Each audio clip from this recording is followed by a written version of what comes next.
croisée des chemins. Et en proposant ce thème, nous avons vu qu'aujourd'hui, comme le président l'a dit, Abdou Fall, que la démocratie sénégalaise est aujourd'hui en face de graves dangers et est même agressée.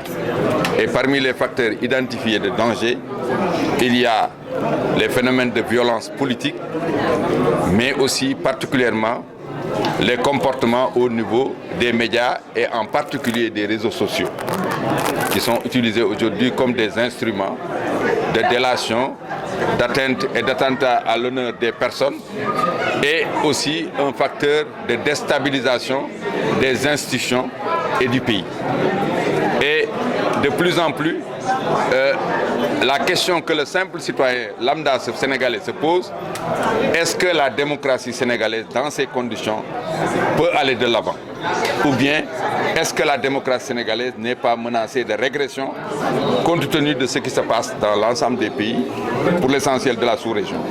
Nous sommes une démocratie debout, dans une ceinture militaire au niveau de la sous-région.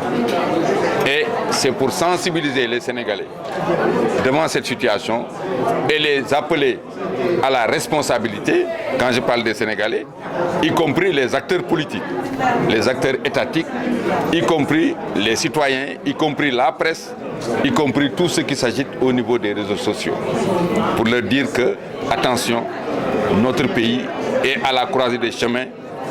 On peut aller vers le meilleur, mais aussi on peut tomber dans le précipice. Et nous ne souhaitons pas que cela arrive.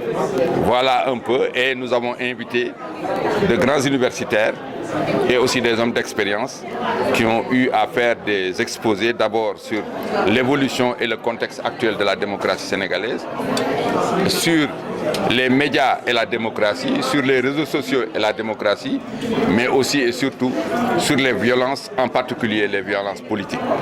Donc, comme nous l'avons dit, c'est une introduction à un cycle de panels que les deux clubs vont mener à l'intérieur du pays, mais aussi dans la diaspora, pour amener, sensibiliser les Sénégalais et les amener à la prise de responsabilité pour que, comme nous l'avons dit, notre valeur ajoutée la plus importante, qui est la démocratie, soit sauvegardée. Alors, au cours de sa conclusion, le professeur a un peu indexé du doigt, le discours des politiques qui véritablement souvent déborde. Vous, par rapport à votre niveau, que comptez-vous faire en termes de sensibilisation pour que véritablement cette démocratie est impartiale? Oui, ça c'est vrai, parce que notre peuple a voté dans le sens qu'il a voté. Ça veut dire qu'aujourd'hui, je vous oblige, vous, politiques, à discuter et aller dans le sens d'une majorité d'idées. Ça veut dire que les meilleures idées pour le Sénégal n'appartiennent à personne. Que ces Sénégalais soient du pouvoir ou de l'opposition, ils ont le devoir, ils ont l'obligation de discuter. Mais ils n'ont pas l'obligation, ni le devoir de se battre, ni le devoir d'avoir des comportements irresponsables que le Sénégalais lambda même répugne.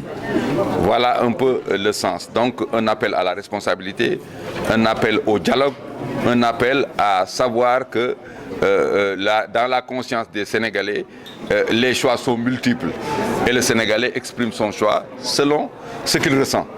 Mais maintenant, il appartient à ceux qui ont été élus et mis ensemble dans des institutions de voir comment défendre l'intérêt du Sénégal, parce que c'est l'intérêt du Sénégal qui est au-dessus de tous les intérêts. Alors, souvent, on taxe de notre démocratie, une démocratie qui n'est pas du tout majeure.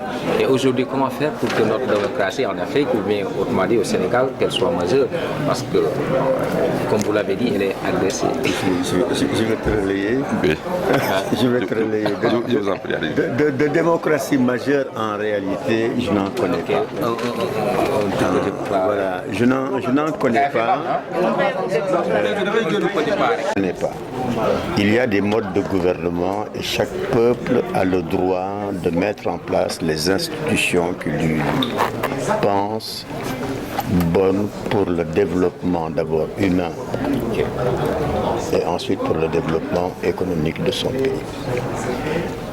Notre démocratie, comme toutes les démocraties du monde, sont en danger. Elles sont en danger pour deux raisons. La première, c'est l'absence d'éducation qui est essentielle pour meubler les cerveaux des uns et des autres Seul un cerveau bien meublé peut arracher quelqu'un de la misère ou de la pauvreté. Il nous faudra faire focus essentiellement sur l'éducation si nous voulons faire de sorte que l'ensemble de nos enfants demain puissent compter ou être comptés sur ceux qui auront à participer à la construction du futur. Nous n'avons pas eu le temps tout à l'heure pour rentrer dans ce nouveau courant de pensée qui est quand même âgé d'au moins un demi-siècle et qu'on appelle l'accélération simultanée, faite à partir de cette loi dite Moore, qui date un petit peu d'avant la fin de la dernière guerre mondiale.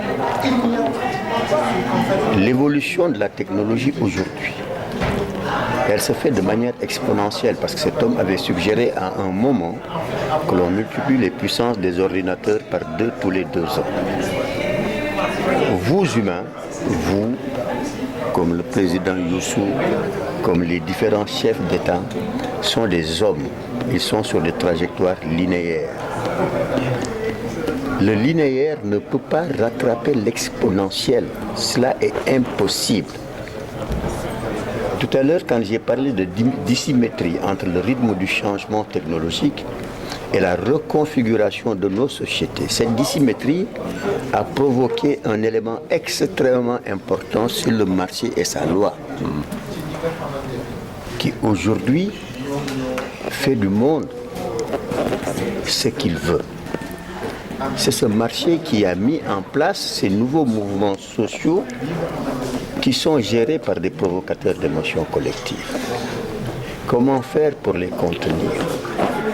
Comment faire de sorte que par leur message, on ne vive pas ce qu'on appelle l'effet du neurone miroir? C'est-à-dire dire des choses scandaleuses qui, captées par l'autre, deviennent dévastateurs pour une population. Ça n'a rien à voir avec la démocratie. La démocratie, elle est belle. La démocratie, elle est belle. Elle vous donne des droits inviolables. C'est vous, humains, qui passez à côté parce que vous ne faites rien pour que ces droits-là ne soient pas inviolés. On vous exige, si vous voulez que vos droits ne soient pas inviolés, de manifester une fidélité inaltérable au devoir.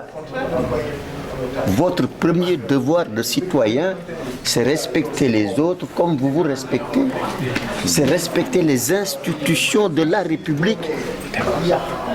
Alors, si vous ne respectez pas les autres comme vous vous respectez, si vous ne respectez pas les institutions comme vous devez les respecter parce que vous avez accepté ces normes sociales-là, mais n'accusez personne.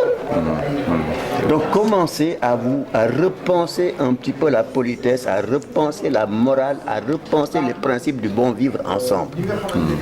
Une fois qu'on aura gagné ces combats et le combat de l'éducation, nous pourrons participer à la construction du futur, étant entendu que ce futur-là n'est pas que le futur du Sénégal. Nous ne pouvons pas vivre seuls dans ce monde.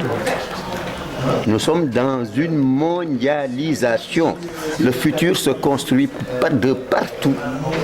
Mais chacun participant à cette construction gardera ses particularités. Nous, notre démocratie a des particularités. On n'en a pas parlé ici. Une particularité, c'est quelque chose qui peut ressembler à une forme d'exclusion, c'est-à-dire ceux qui en réalité ne maîtrisent pas cette langue de l'école française. Voilà. Bon. Et il y a d'autres choses. Bon. Okay. Vous ne pensez pas que ce qui se passe au niveau de la sous-région soit également un facteur d'influence? On a vu au Mali ce qui se passe, on a vu également ce qui se passe au Burkina. Est-ce que vous ne pensez pas que ça soit également un facteur d'influence par rapport à la démocratie sénégalaise? Raison de plus pour que l'on se donne la main tous ensemble pour bien gérer notre pays et ne pas laisser en fait les générations à venir payer le coût de nos turpitudes. Justement, nous sommes actuellement encerclés, nous. C'est le moment ou jamais de se serrer la main, de vivre ensemble, d'être ensemble pour l'intérêt exclusif du Sénégal. C'est vous qui le dites, pas moi qui ai posé la question. Monsieur Diallo, vu la configuration actuelle de la sphère politique sénégalaise, une candidature du président Macky Sall en 2024 ne portera-t-elle pas atteinte à la démocratie? Mais pourquoi? Moi, de cette question à laquelle je m'interdis de répondre, pour l'instant, encore une fois, vous avez entendu le président, le ministre d'État Abdou Fall vous le dire. Face aux caméras. Hein? Il y a la liberté individuelle, il y a la liberté du citoyen.